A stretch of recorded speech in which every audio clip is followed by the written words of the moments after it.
मैं मयंका गौतम खजुराहो से आदरणीय गुरु जी के चरणों में कोटि कोटि प्रणाम करती हूँ। श्री बागेश्वर सरकार के चरणों में कोटि कोटि प्रणाम करती हूँ। मंचासीन सभी गुरुजनों के चरणों में कोटि कोटि प्रणाम करती हूँ। मैं एक छोटी सी समस्या को लेकर आपके पास आई हूँ कि जो स्त्रियां हैं वो श्री हनुमान जी सरकार की पूजा कर सकती हैं या नहीं कर सकती हैं। हनुमान जी की पूजा माताएं, हम पुरुष हैं या नहीं? सुनो, मठ में देवी देवता प्रतिष्ठित हैं आदि शंकराचार्य के चिन्मय कर कमलों से। मैं ब्राह्मण कुल का हूँ, फिर सन्यासी हूँ, फिर दंडी स्वामी हूँ, फिर शंकराचार्य हूँ। मैं पूजन करूँ तो कौन रोक देगा? लेकिन मैं पुजारी को ही पत्र पुष्प देता हूँ, उनके हाथों से चढ़वाता हूँ। तो माताएं करें, लेकिन अपने को अंजना मान करके या सीता मान करके, हनुमान जी को लाला मान करके ठीक करें, परंतु स्पर्श नहीं करना चाहिए। और नहीं तो अपने को अंजना मान लो, लाला मान लो, किनको? हनुमान जी को। बढ़िया।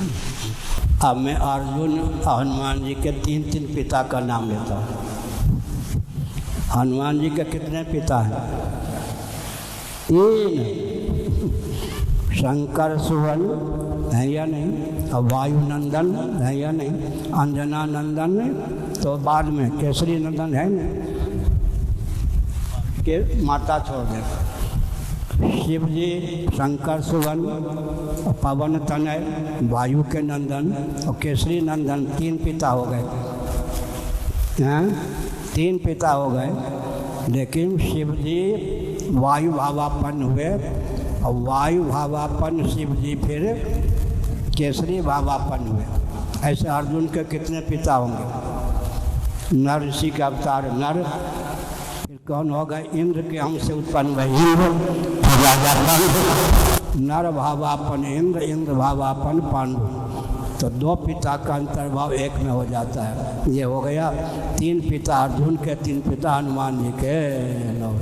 कदाचित मेरी माँ जीवित हों और आ जाएं, मैं पहचान लूँ तो सर्वोच्च पद पर प्रतिष्ठित होने पर भी आसन से उठ के दंडवत करूँगा।